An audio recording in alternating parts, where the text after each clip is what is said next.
So raise your hand. How many of you know what atrial fibrillation is? All right, good. So we have a lot of work to do. Wonderful. So Amy described briefly a little bit about the different subspecialties in cardiology. So I think it's worthwhile to spend just a few seconds on what an electrophysiologist does. When you have a heart attack, that's basically a result of a blockage in one of the arteries in the heart that decreases the blood flow to the heart muscle. The person that you need in that instance is a plumber of the heart or an interventional cardiologist that can open up that artery. And that's a very important job. And I have colleagues and partners that are on call all the time ready to do that for you at Shady Grove and Washington Adventist hospitals. I am an electrical cardiologist, so I specialize in electrical problems of the heart. Just like in your house and in your home, you have the plumbing. Well, you also need to have your electrical work to work in order for you to see and turn the lights on and so forth. And the heart needs an electrical system in order to make it beat. Your heart goes faster when you exercise and slower when you rest.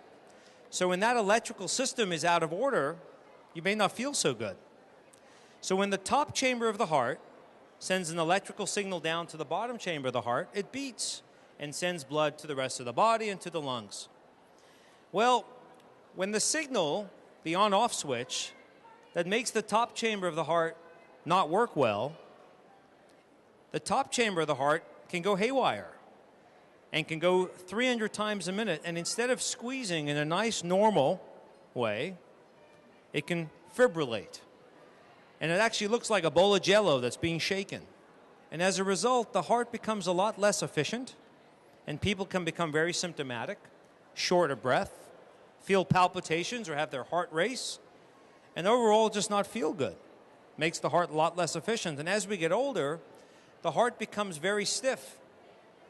And if your heart is stiff, it really depends on that top chamber to squeeze blood into the bottom chamber and help it fill, because it doesn't relax very well. So when the top chamber goes haywire, like in atrial fibrillation, you don't feel so hot. One of the other major implications when you have a heart, especially on the top chamber that's fibrillating, that blood isn't moving very well, and clots can form in the top chamber of the heart, and those clots can go to the brain to cause a stroke. And stroke in patients with atrial fibrillation is a lot worse than stroke in patients without atrial fibrillation. They don't do so well. So one of the major things that we can do in a patient that has atrial fibrillation is simply identify that you have atrial fibrillation so that you can get on appropriate treatment to prevent strokes and potentially reduce the burden of atrial fibrillation so that your quality of life can be improved. So the most important thing is that you see your doctors, describe any symptoms that could be potentially caused by atrial fibrillation, such as shortness of breath, feeling your heart race, or quite frankly, just overall fatigue. That may be the most common symptom associated with atrial fibrillation. So you may say, well, that's great, Dr. Beinart. I have atrial fibrillation. We can talk. We can spend hours and hours talking about all the fancy equipment and diagnoses and tools that we have to treat atrial fibrillation, which I'm going to do in a few minutes. But the first question becomes, well, what can we do to prevent atrial fibrillation? Remember, as a specialized cardiologist, we spend a lot of time taking care of people that already have the disease process. But as patients, potential patients out here in the mall, all of you are potentially exposing yourself to risks that predispose you to the disease that gets to us in the first place. So what are those things? Obesity causes elevated pressures in the top chamber of the heart. High blood pressure, which is, guess what, caused by obesity, causes elevated pressures in the heart that can drive atrial fibrillation. Sleep apnea, which is a very common disorder where people stop breathing in the middle of the night, can cause high pressures in the top chambers of the heart, can cause high blood pressure, and guess what? Can also cause atrial fibrillation. And all of these things are potentially reduced by better diet, better exercise, all the same things that reduce the likelihood of the plumbing problems. So we cross over when it comes to prevention. If you diet, exercise, maintain a good body weight, make sure you're screened for sleep apnea, see your doctor regularly, and tell your doctor about the potential complaints that I just talked about, then theoretically all the bad things that happen as a result of atrial fibrillation can be prevented. And if you do develop atrial fibrillation, the burdens associated with AFib can be reduced. All right. So let's say we get to the point that you had developed atrial fibrillation, or one of your family members develops atrial fibrillation. The most important thing that we do as cardiologists is make sure that the house, the proverbial house, the house of your heart, is in order. And we can do that simply with an ultrasound of the heart to make sure that the valves and the structure and the function of your heart are working okay. Do you have manifestations of stiffening of the bottom chambers of your heart as a result of high blood pressure and diabetes and all the other things, and sleep apnea and all the other things that we've just spoken about? We can tell that simply by doing a routine ultrasound, which takes about 20 minutes to do. It's non-invasive. It gives us a wealth of information. We would also potentially do an EKG, or maybe monitors like EKGs that you can take home with you. And those monitors allow us to diagnose atrial fibrillation. So let's say we diagnose atrial fibrillation. Now the question becomes, what can we do about it? The first thing that we talked about, remember about AFib, is it does two things. It makes you feel badly. That's important. It also increases the risk of stroke. So the treatment of atrial fibrillation are in parallel designed to take care of those two issues. One, prevent stroke, and two, make you feel better by reducing the amount of atrial fibrillation that you have.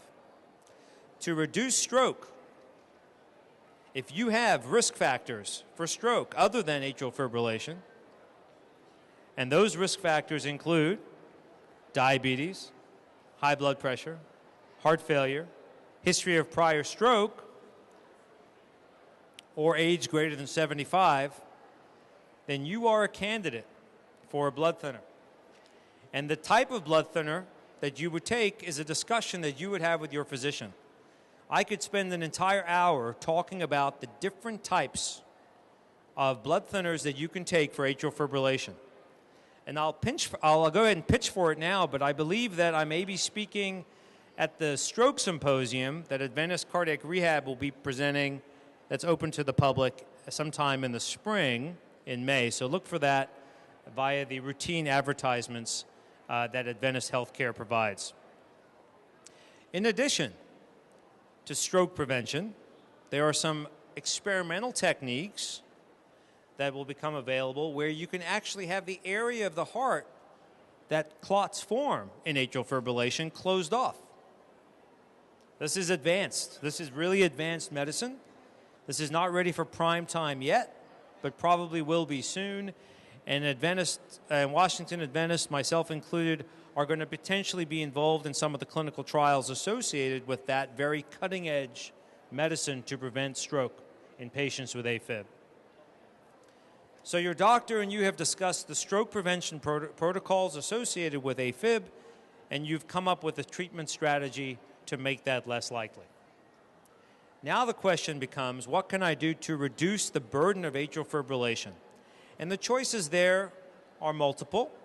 They include a host of medications, all of which have several different side effects and may not be tolerated by you. So they have to be prescribed by a physician that understands the issues and the nuances associated with these medications.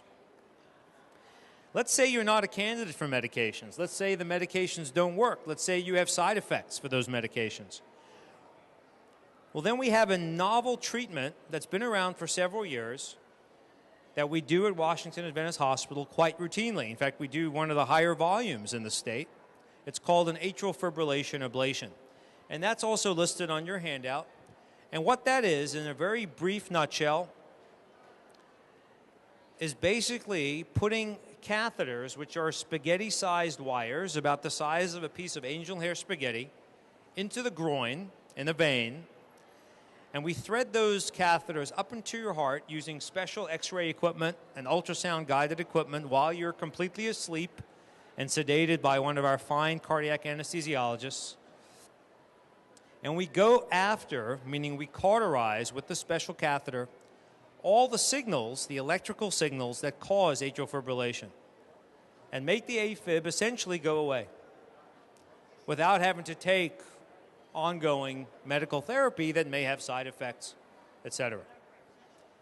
Now, the procedure is not perfect, and if you are a candidate for the procedure, then you'll have to talk with your physician or me, depending on who it is that decides to do it with you, about the potential side effects, complication rates of this procedure.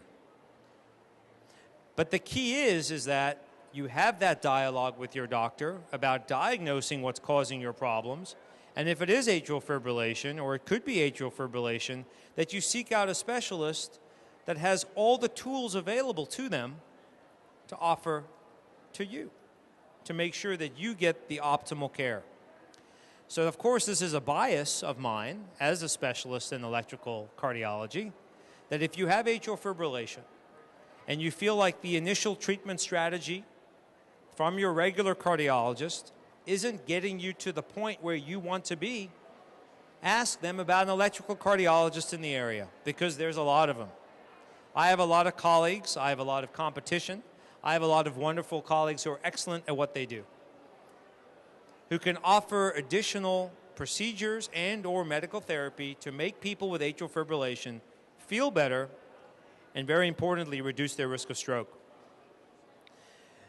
So with that, I think I've provided a 3-hour lecture condensed into 15 minutes, summarized what atrial fibrillation is, what the implications of having atrial fibrillation are, that is stroke and making you feel badly because of decreased heart efficiency, and have gone through a lot of the potential treatment options, blood thinners, anti-rhythm medications, and potentially ablation, which is a procedure where we cauterize electrical signals in the heart to reduce the likelihood of having AFib recurrences. All of those treatment strategies can be done in the Adventist HealthCare system and in physicians that take care of their patients in the Adventist HealthCare system. With that, I'm going to conclude my discussion, and we're going to open up the discussion to questions from the audience. One of the volunteers here has a microphone so that your question can be heard by other members of the audience. Does someone have the mics? They're all turned off.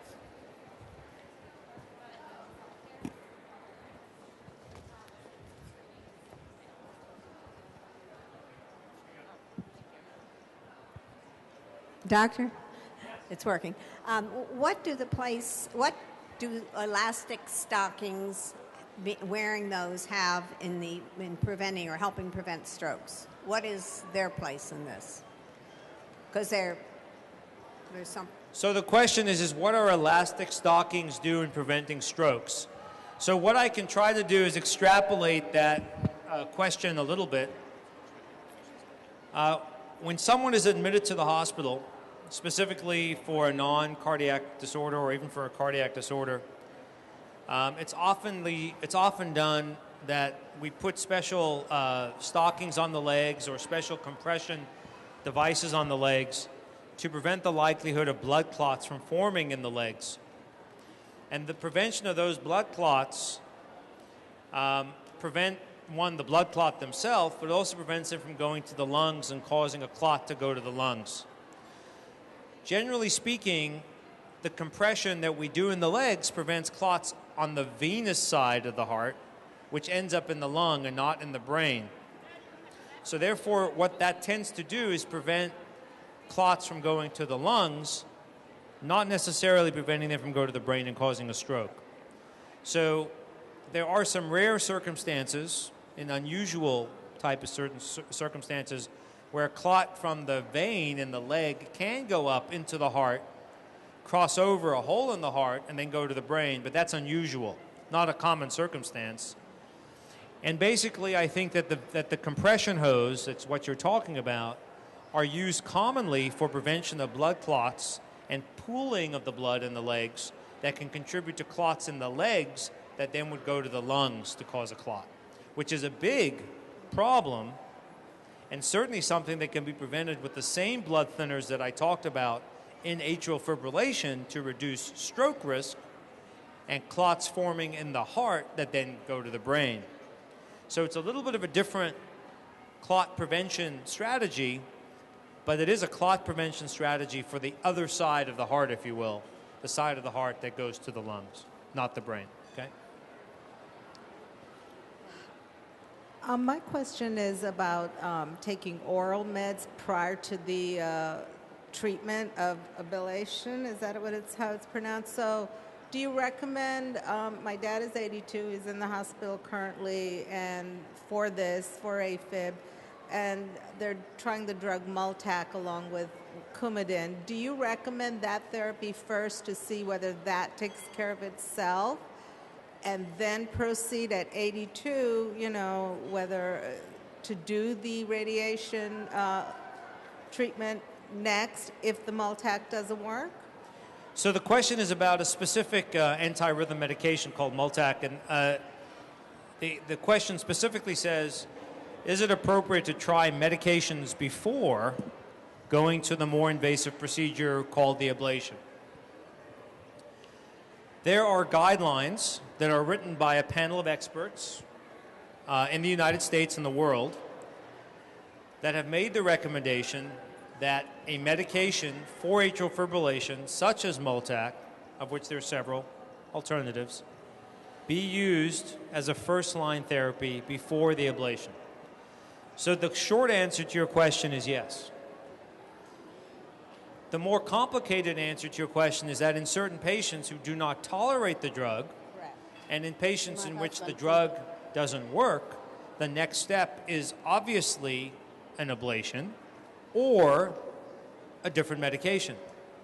So you can go through, as long as the discussion is open and honest with the patient and the family about what the potential risks and benefits are with each of the different options.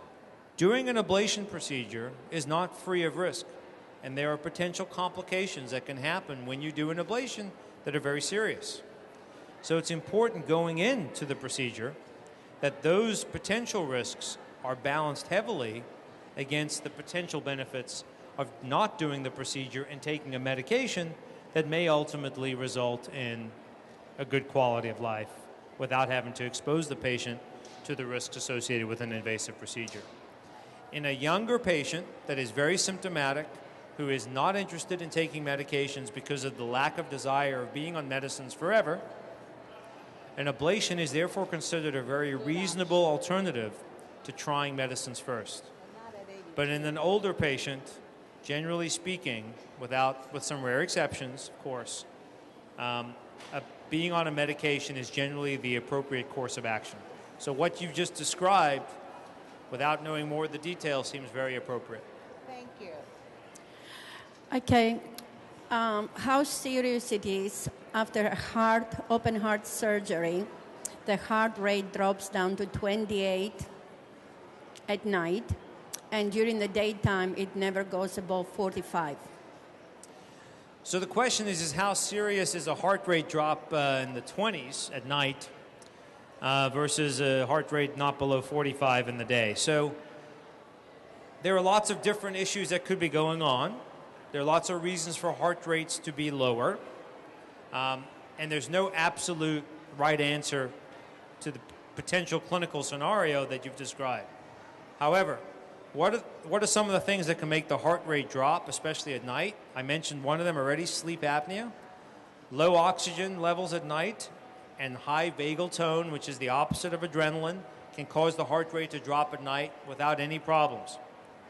A heart rate that's low in the day is only a concern if that low heart rate is contributing to symptoms That is dizziness, lightheadedness, fatigue, shortness of breath, or passing out. And if those things are happening, then it could be potentially related to the low heart rate. And at that point, changing of medications may be considered as a first line, or placement of a pacemaker. And I think that all those things have to be considered and discussed with your physician prior to making a definite recommendation, but all those things are potential causes as well, and treatment options. When I have a heart episode, I do a breathing exercise. Because I have rapid heartbeat. I'm sorry, can you repeat the question again? I'm sorry, can you repeat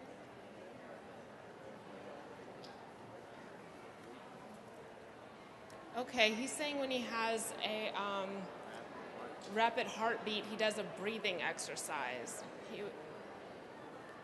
So that's interesting. So there are some types of rapid heartbeats. Now, rapid heartbeats could be atrial fibrillation. It could also be another type of rapid heartbeat that's not atrial fibrillation. The discussion of what causes a rapid heartbeat, I could spend an hour up here talking about it because it's what I do. It's very fascinating to me. There are lots of causes for rapid heartbeats, and sometimes the mechanism of the rapid heartbeat, called supraventricular tachycardia, fancy word for basically a fast rhythm of the heart that's generated from the top chamber of the heart that's not atrial fibrillation, can be stopped by taking a deep breath. So breathing exercises may actually be a treatment, short-term treatment for a fast heartbeat. My recommendation would be, is if you're having a lot of these episodes, is to see a cardiologist and get a diagnosis that can potentially offer you alternative treatments in the event that the breathing exercises don't work. But that's a definite potential treatment for a rapid heartbeat. Can you speak into the mic? Yeah, I have 12 stents in my heart. I want to know if I can be a candidate for atrial fibrillation. So the question is if someone has stents in their heart, including multiple stents, can they be a candidate for atrial fibrillation, either having atrial fibrillation and or all the treatment strategies for atrial fibrillation? So remember, the first part of my discussion was differentiating myself, an electrical cardiologist, from my colleagues who are the interventional cardiologists. The interventional cardiologists are the plumbers. The plumbers are the ones that put stents in the heart. By every state of the, I have a lot of patients who have atrial fibrillation and plumbing problems. Some people have plumbing problems without atrial fibrillation, and some people have atrial fibrillation and everything else in their heart is completely normal. So there's a lot of variation in between. So if you have coronary disease, you generally have some of the risk factors that are associated with causing atrial fibrillation as well. So you certainly, if you have symptoms that are not associated with coronary artery disease or the blockages in your heart arteries, by all means, you should be monitored for rhythm problems of the heart that could be causing your symptoms, including atrial fibrillation. And if you have atrial fibrillation and coronary artery disease, that is stents in your heart, you have essentially access to all the same therapies that you would if you didn't have heart artery problems. With some caveats, some of the drugs that we use in patients for atrial fibrillation cannot be used in patients that have coronary artery disease. So some of the medications are off limits to you. But there's several other medications that are not, and the ablation procedure that I mentioned earlier can be done in patients with prior heart surgeries, prior stents, you name it. So there's no contraindication or reason why you can't do a procedure for atrial fibrillation, regardless of what other heart problems you have. I did a procedure yesterday on a patient with a heart valve replacement. So they had open surgery and bypass surgery, and we did an afib ablation on them that went very well. So the question, so if you have heart problems other than atrial fibrillation, If you have atrial fibrillation, by all means diagnose it because it could be contributing to stroke and decreased quality of life. And by all means, if you have it, treat it and have a relationship with your doctor to talk about those options. All right, there was another question over here. Yep. Yeah, my question is similar. If you had stents put in, but you didn't have atrial fibrillation previously, can the medications they give you or having stents put in cause you then to have atrial fibrillation? And the second question is, on that procedure, the Ablation on the cath, you said that they can put you to sleep. Why can't they put you to sleep when they put the caths in? The stents in on the cath on the heart? Because isn't the risk the same for both? Yeah, so the question is can the medicines after you get a stent cause atrial fibrillation? Generally not. Generally the medicines that you get from having coronary disease are not the cause of AFib. There are some exceptions to that, but they're rare, very rare, and I think that the likelihood of the medicines that we use to treat coronary disease are unlikely to be the cause, at least the sole cause of AFib. And it's really probably like I said, the underlying reasons why coronary artery disease exists as to why the AFib develops as well, such as stiffening of the heart, high blood pressure, 50% of Americans have. The other question is about anesthesia and why, when you get a stent, you don't get put to sleep. And generally, the reason is you don't want to have the anesthesia outweigh the potential risk-benefit. So if you're put into a deeper sleep for a stent procedure, which generally only takes anywhere between half an hour to an hour and a half, the risks of having a deep sleep are sometimes higher than the potential benefit of not. Also, when an interventional cardiologist is working on your heart arteries, it's oftentimes very important to assess symptoms that you may be developing, such as chest discomfort, shortness of breath, and other neurological assessments, which can't be done if you're in a deep sleep. Whereas the AFib ablation procedure is significantly longer and requires you to be still because of the different types of techniques that we're using, different mapping techniques and so forth that go beyond the scope of this discussion. So it's safer for you to be asleep and not communicating with the physician than when you get a stent and probably need to be communicating with the physician at some point. My question is, how serious is a T wave and what causes it? A T wave? A T wave. So a T wave is a normal portion of the EKG, okay? So if you look at an EKG, an electrocardiogram, it's composed of several squiggles. And those squiggles are just manifestations of the electrical activity of your heart as projected onto the skin in your chest. Kind of like an electrical antenna that goes around your heart, okay? And the T wave, it starts with a P wave. I don't know why, it starts with a P, then it goes Q, R, S, T. And then there's a Q. And the T wave is basically the recovery, if you will, of the electrical signal of your heart. And it has different shapes on the EKG in a normal fashion. And if that T wave is changed or flipped in the wrong direction, it could suggest that that portion of the heart, as projected onto the antenna on the EKG, may be oxygen-starved and therefore having decreased blood flow, to suggest a heart attack or decreased blood flow to that area. So an abnormal T wave could be that there may be a decreased blood flow or the impending of a heart attack. It could also just be the location of the EKG pad in a normal variant, depending on the patient. So the T wave is present in everybody on the recovery of the electrical activity of the heart, as manifested on the EKG. Abnormal T waves could be a manifestation of a decreased blood flow, but it also could be a normal variant as well. So basically, a T wave is a normal component of the EKG that can sometimes be abnormal in the setting of the circumstances I just described. For the leakage of the heart valve, what kind of treatment do you suggest? For the leakage of the heart valve, what kind of treatment do I suggest? It really depends.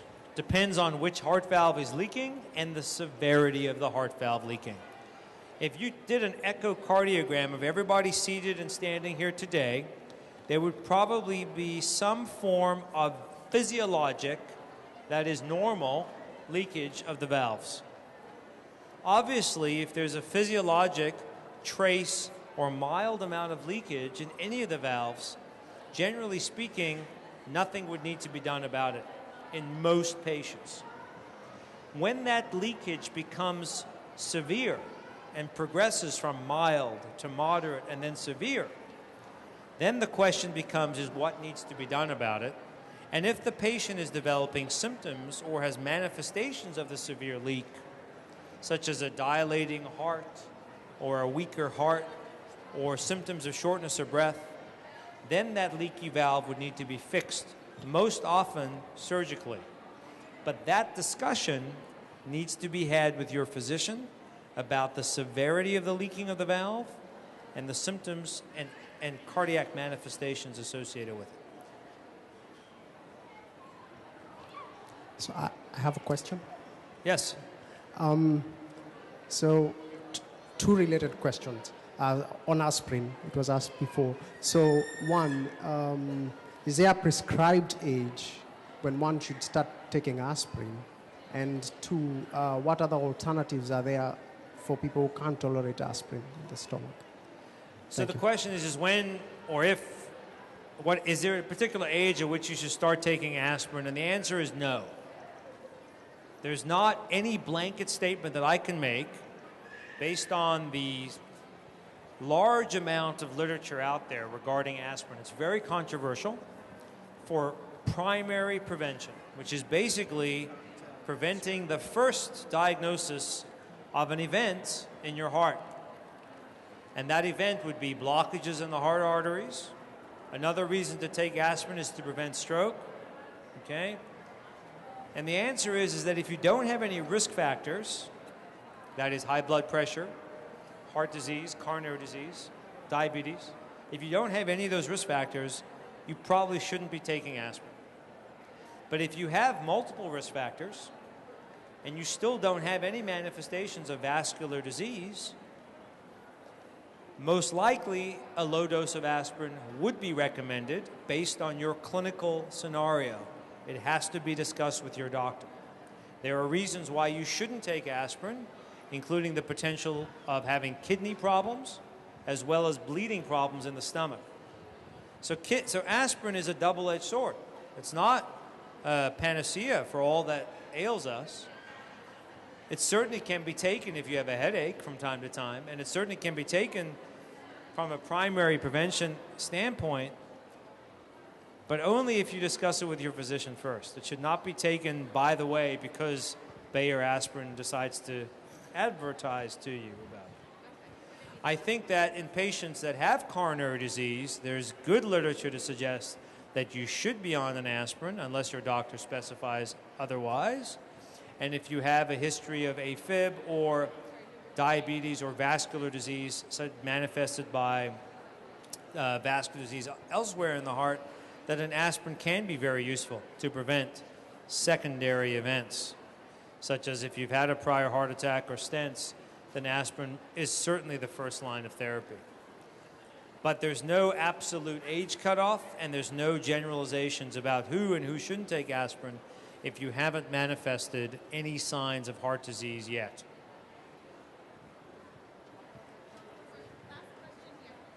Yes. Can you explain the difference between the Plavix and aspirin, or which one is worse and which one is better to take for? Sure. So the question is, what's the difference between Plavix and aspirin? When you think of a blood clot, you have to think of two components of the blood that make up the blood clot. Think of a wall. You have bricks and you have cement. When you have a blood clot in the heart, you have platelets, which are the bricks, and then you have the blood components or the clotting factors that make up the cement that hold the platelets together like glue. And you need both of those in order for a clot to develop. So when you take an aspirin and when you take Plavix, both of those make the platelets or the bricks of the blood clot more slippery. And each of them work on different components, if you will, of the receptors of those bricks. Okay? Other types of drugs, like Coumadin and some of the novel agents like Pradaxa and Xarelto, and now Eliquis, which is just recently FDA approved, work on the cement, and they keep the blood thin. The difference between aspirin and Plavix is that they work on different receptors on the actual platelet itself, and that Plavix is really only recommended in patients that have had stenting or history of stroke in addition to aspirin, or instead of aspirin if you have an aspirin allergy. Okay? All right, are we done? All right, well, that wraps up our session, everybody. Thank you so much for being such a great audience. Give yourself a round of applause. That was wonderful. Thank you very much.